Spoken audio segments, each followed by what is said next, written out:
Hello दोस्तों, आप लोग कैसे हैं। फिर से हमारे इस चैनल में आपका स्वागत है। चैनल का नाम है ओबरा एजुकेशन सेंटर यानी ओबरा एजुकेशन। ठीक है दोस्तों, तो ऐसे ही आगे बनते रहिए। चलिए आगे पढ़ाते हैं। तो देखिए, तो आप लोगों को हमने क्या पढ़ाया था। इकोनॉमिक्स चैप्टर पढ़ाए थे। तो इकोनॉमिक्स में क्या बताए थे, इकोनॉमिक्स होता क्या है आखिरकार। तो इकोनॉमिक्स हम उसे बोलते हैं जिसमें धन के बारे में बताया गया था, उसमें लोगों के बारे में बताया गया। पिछला अध्याय वाला दिखाएं, पिछला अध्याय में दिखाया जाता है। तो देखो, आप लोगों को क्या बताए थे, उस समय बताए थे कि मीनिंग्स ऑफ इकोनॉमिक्स यानी कि अर्थशास्त्र का अर्थ ये होता है कि रिसोर्स एंड एलोकेशन यानी कि संसाधन का प्रयोग। तो उसमें आप लोगों को बताए थे कि एक क्या होता है, एक कंज्यूमर होता है, और क्या होता है, दूसरा होता है प्रोड्यूसर होता है। यानी कि एक उपभोक्ता और दूसरा उत्पादक होते हैं। ठीक है, तो ये आप लोगों ने तो सभी लोग जान चुके थे।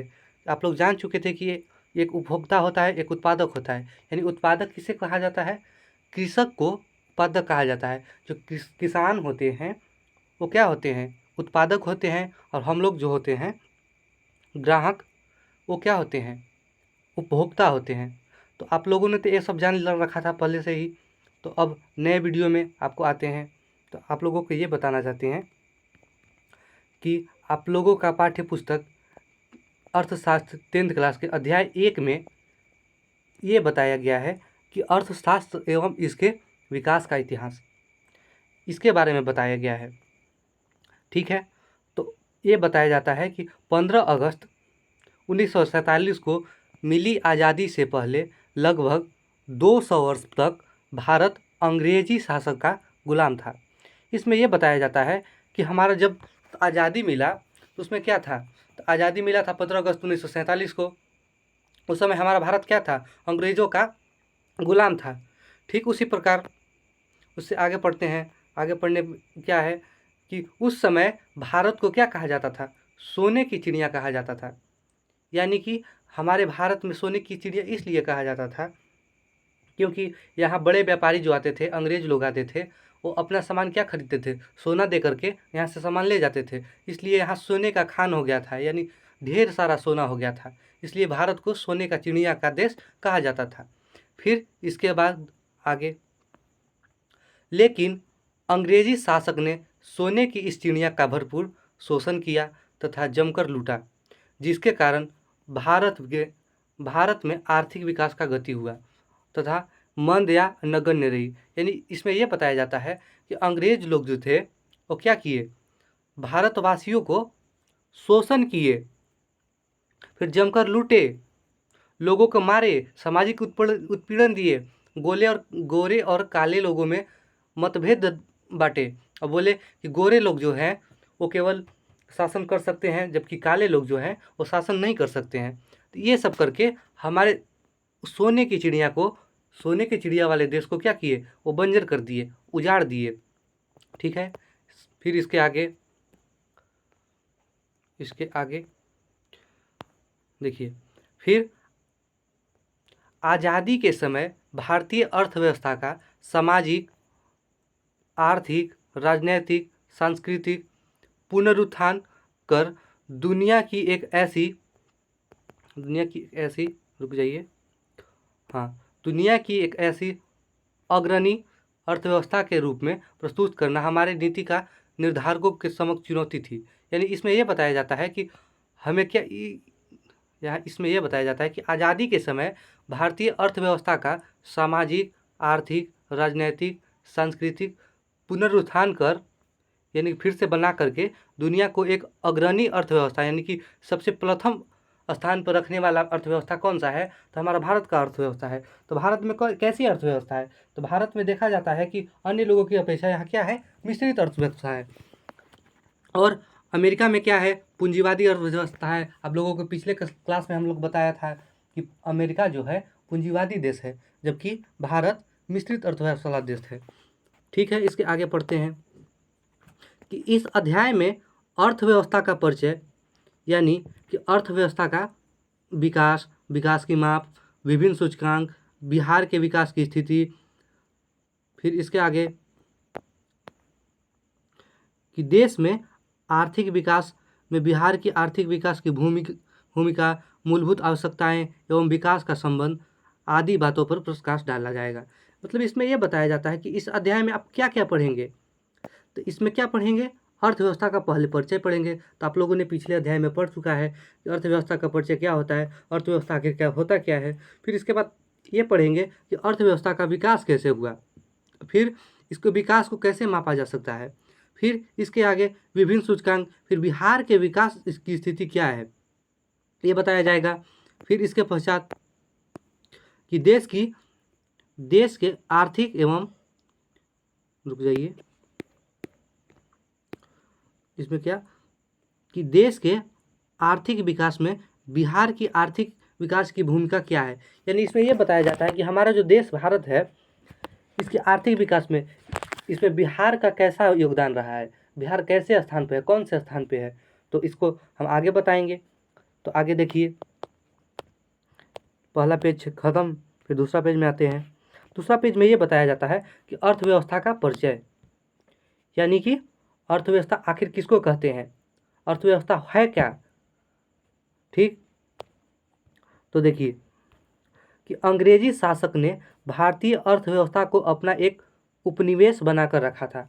उपनिवेश आखिरकार किसको बोला जाता है, उपनिवेश किसको कहा जाता है, ये आप लोग नोट कीजिएगा कि उपनिवेश किसे कहा जाता है, यानी कॉलोनी बनाकर रखा। देखिए उनको ये कहा गया कि उन्होंने फूट डालो और शासन करो की नीति अपनाई, यानी डिवाइड एंड रूल नीति अपनाकर भारत को एक दास बनाकर रखा, यानी नौकर की तरह रखा। उन्होंने फूट डालने की कह दिया कि आप जो सरकार हैं या पूंजीपति बड़े लोग जो हैं, जब बड़े किसान जो हैं वो क्या करेंगे, छोटे किसान को कर्ज देंगे, कहेंगे कि आप कर्ज दीजिए, इनकम दीजिए, टैक्स दीजिए। यानी बताया जाता है कि आपके पास मान लिया जाए कि 10 बीघा खेत है, तो और छोटे किसान के पास 1 भी बीघा खेत नहीं है, तो क्या करेंगे, कहेंगे हमारे खेत में काम कीजिए।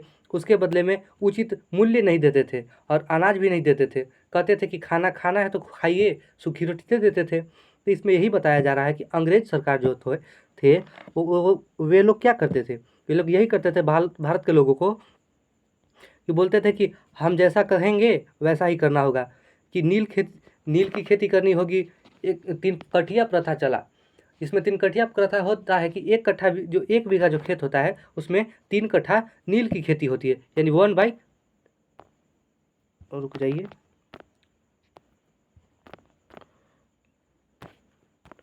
कहाँ थे, यहाँ थे। तो इसमें होता है कि 1/3, यानी कि 1 भाग में आप फसल उगा सकते हैं और 3 भाग में नील।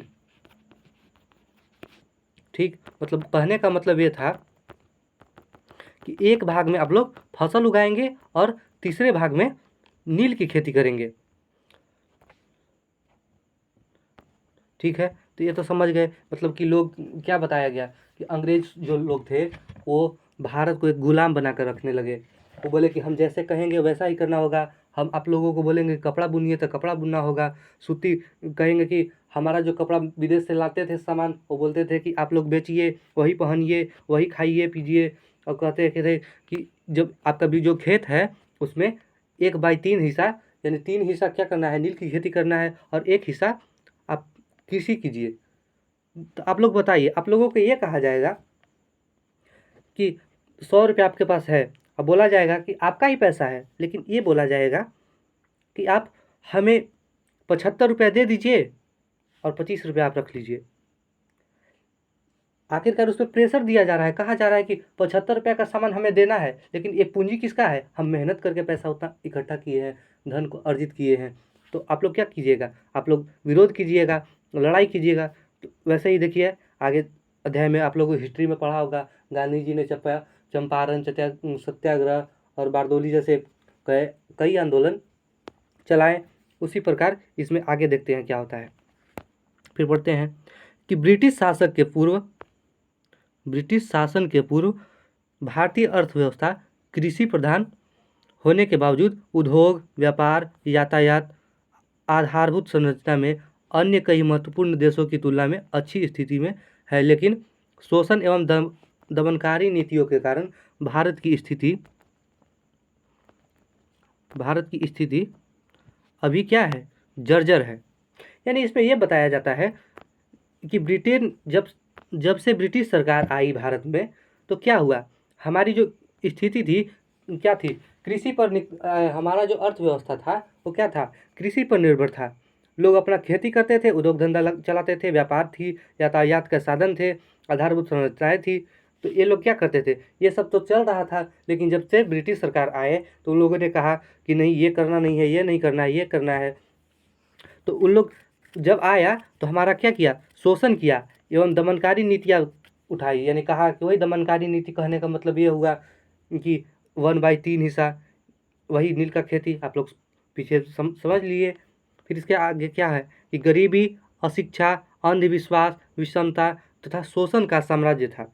मतलब इसमें यह बताया जाता है कि ब्रिटिश सरकार क्या बोले, यही बोले कि गरीबी जो है, शिक्षा, आप लोगों को पढ़ने का अधिकार नहीं दिया जाएगा, इंग्लिश आप लोग नहीं बोल सकते हैं, आप लोग काले लोग हैं, अश्वेत लोग हैं। यानी कि कहा जाता था कि भारत के लोगों को या बिहार के लोगों को क्या कहा जाता था, अश्वेत कहा जाता था। अश्वेत कहने का मतलब कैसा होता है, श्वेत का काला जैसा नहीं होता है, उसका ये बताया जाता है कि आप अश्वेत हैं, और लोग बोलते हैं कि हम श्वेत लोग हैं, यानी कि उच्च वर्ग के लोग हैं। और अश्वेत कहने का मतलब है कि निम्न वर्ग के लोग हैं आप लोग, ये बताया जाता था। फिर उसके आगे देखिए कि अंग्रेजी शासन के लगभग 200 वर्षों में भारतीय अवस्था में कोई भी विकास नहीं हुआ। मतलब जब तक अंग्रेज शासन भारत में रहे तो 200 वर्षों तक राज किए, तो उस समय हमारी भारतीय अर्थव्यवस्था जो है वो सुचारू रूप से चालू नहीं हुई, संचालित नहीं रही, यानी बिगड़ गई, जैसे में से तहस महस हो गई।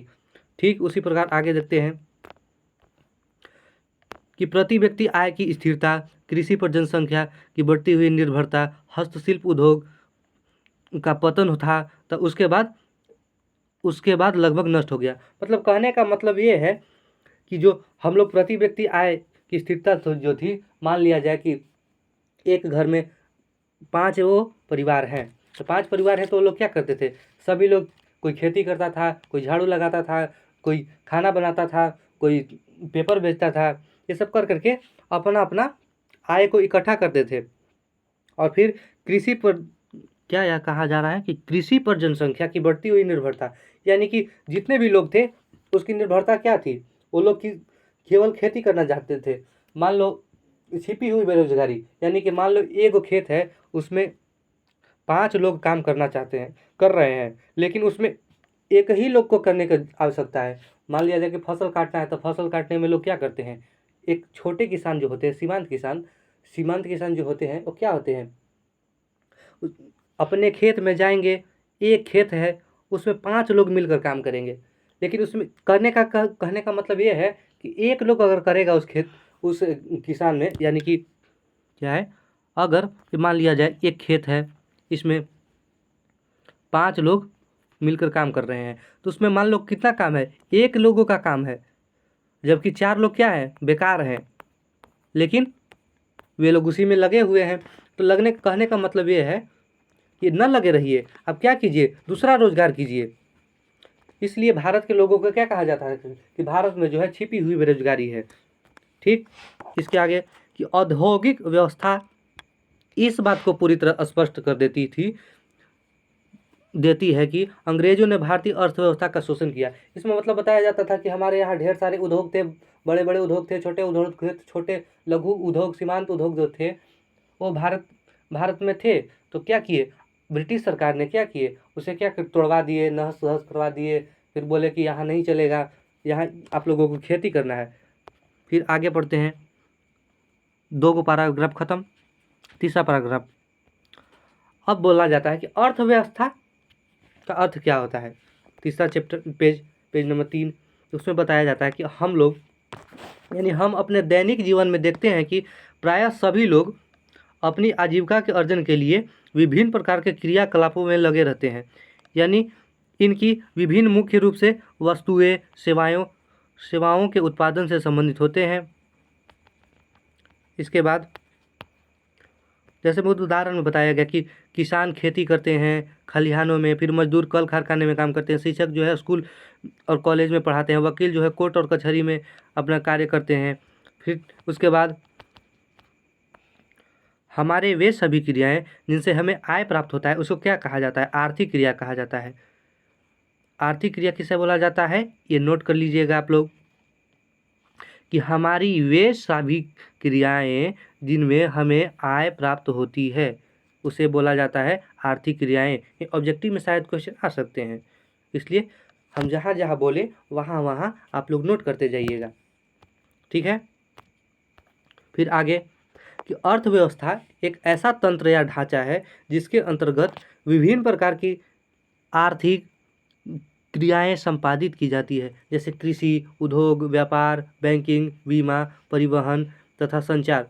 मतलब बताया जाता है कि अर्थव्यवस्था एक ऐसा तंत्र है या ढांचा है जिसके अंतर्गत विभिन्न प्रकार की आर्थिक क्रियाएं, यानी आर्थिक क्रियाएं कहने का मतलब क्या, रुपए से लेकर रुपए के बात किया जाता था, मतलब कि रुपयों को लेकर के कैसा कार्य किया जाएगा, आपके पास पैसे नहीं रहेंगे तो आप क्या करेंगे, तो आप लोग क्या करेंगे, छोटा उद्योग लगाएंगे, कपड़ा सिलने का दुकान कर मतलब खोलेंगे, मशीन रखेंगे तो उससे कपड़ा बुनेंगे, कपड़ा बुनने के बाद उसको बाज़ार में बेचेंगे, बाज़ार में बेचने के बाद उसके बाद जो पैसा होगा उससे बड़ा मशीन खरीदेंगे, बड़ा मशीन खरीदने के बाद फिर उससे भी बड़ा होगा तो फिर बड़े बाज़ार में भेजेंगे तो आप लोग लाभ कमाएंगे। उसी प्रकार इसमें बताया जा रहा है कि अर्थव्यवस्था जो है इसके निम्नलिखित ढांचे हैं। मान लो अर्थव्यवस्था जब होगा, मान लो अर्थव्यवस्था में क्या क्या शब्द आते हैं, व्यापार आते हैं, उद्योग आते हैं, बैंकिंग आते हैं, बीमा आते हैं, परिवहन आते हैं, संचार आते हैं। तो अर्थव्यवस्था में ये सारे वस्तुएं नहीं रहेंगे, ये सारे संसाधन नहीं रहेंगे तो क्या होगा, अर्थव्यवस्था जो जो बढ़ रही है या घट रही है वो क्या हो जाएगी, यानी संकुचित हो जाएगी यानी कि नष्ट हो जाएगी। फिर इसके बाद कि ये आर्थिक क्रियाएं एक ओर से विभिन्न प्रकार की वस्तुएं एवं सेवाओं का संपादन करती है तो दूसरी तरफ लोगों को रोजगार के अवसर प्रदान करते हैं।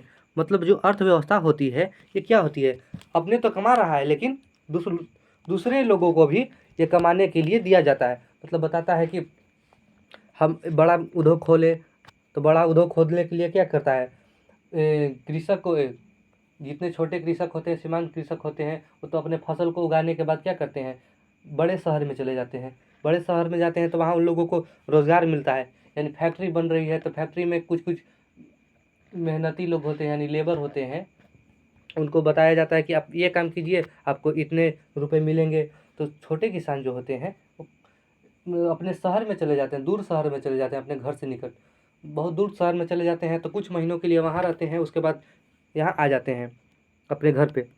तो ये बता रहा है कि ये आर्थिक क्रियाएं हैं, एक तो वो विभिन्न प्रकार की वस्तुएं सेवाओं के संपादन करती है और तो दूसरी ओर लोगों के रोजगार के अवसर देती है। फिर अपनी आवश्यकताओं की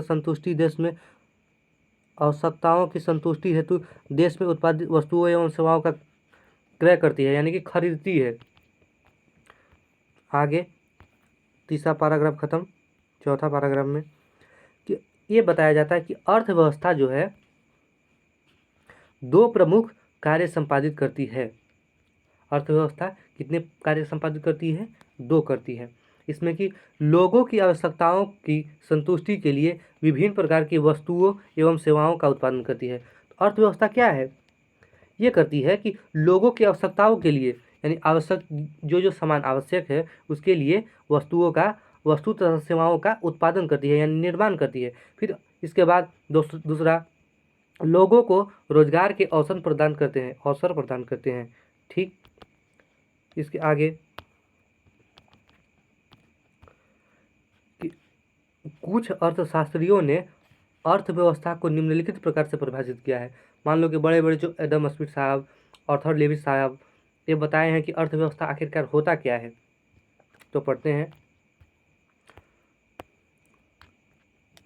तो देखिए आर्थर लेविस साहब जो है इनके अनुसार बताया गया कि अर्थव्यवस्था आखिर होता क्या है, यानी कि अर्थशास्त्र का अर्थ क्या होता है। तो ये बताए हैं ये बताए हैं कि किसी राष्ट्र के संपूर्ण व्यवहार से होता है।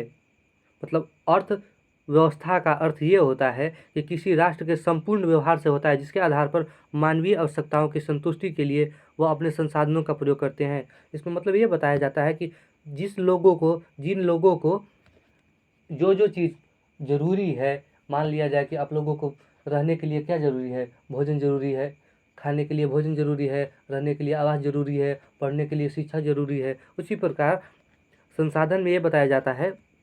यानी ये ऑर्थर लेविस साहब के अनुसार कहा गया है कि जितने भी लोग हैं जिनकी जो आवश्यकताएं हैं, मानवीय आवश्यकताएं जो हैं, मान लो मानवीय आवश्यकताएं कौन कौन से हैं, रोटी कपड़ा मकान पहले होता था, लेकिन अब शिक्षा हो गया। जब तक शिक्षा नहीं रहेगा तो आप आगे की ओर विकास नहीं कर पाएंगे। तो ये बताया जा रहा है। फिर अगले अर्थशास्त्री कौन है?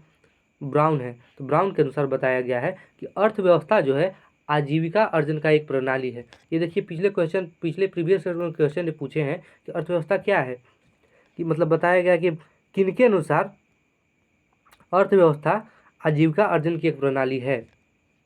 तो किनके अनुसार है? तो देखिए ब्राउन के अनुसार अर्थव्यवस्था आजीविका अर्जन की एक प्रणाली है। ठीक है, जान गए। इसके बाद दूसरे शब्दों में यही बताए हैं कि अर्थव्यवस्था आर्थिक क्रियाओं का एक ऐसा संगठन है जिसके अंतर्गत लोग कार्य करके अपनी आजीविका चलाते हैं। ठीक, मतलब कहने का मतलब ये है कि आप लोग क्या करते हैं, अपना आजीविका का साधन क्या करते हैं, मतलब उनके पास रहने का सोर्स क्या है, खाने पीने का सोर्स क्या है। जब तक वो कार्य नहीं करेंगे तो खाएंगे नहीं, कमाएंगे नहीं। जब तक खाएंगे नहीं, उनके पास पैसा नहीं रहता है तो क्या करेंगे, प्रारंभ करेंगे। तो कार्य करने से उन्हें कुछ फसल मिलेंगे, अनाज मिलेंगे, उससे खाना खाएंगे, बच्चों को पालन पोषण करेंगे। फिर इसके आगे ये भी पैराग्राफ खत्म। फिर संक्षेप में, यानी कि अर्थव्यवस्था समाज की सभी आर्थिक क्रियाओं का योग होता है। ये ऐसे ही मतलब दिया हुआ है कि संक्षेप में इसमें बताया जाता है कि अर्थव्यवस्था जो होता है समाज के सभी आर्थिक क्रियाओं का योग होता है, यानी रुपए पैसों का योग होता है। फिर इसके बाद बिहार की अर्थव्यवस्था के बारे में जानते हैं। तो बिहार की अर्थव्यवस्था का अर्थ है कि बिहार वासियों के संपूर्ण आर्थिक क्रियाओं के अध्ययन से, जिसके आधार पर बिहार वासियों की मानवीय आवश्यकताओं की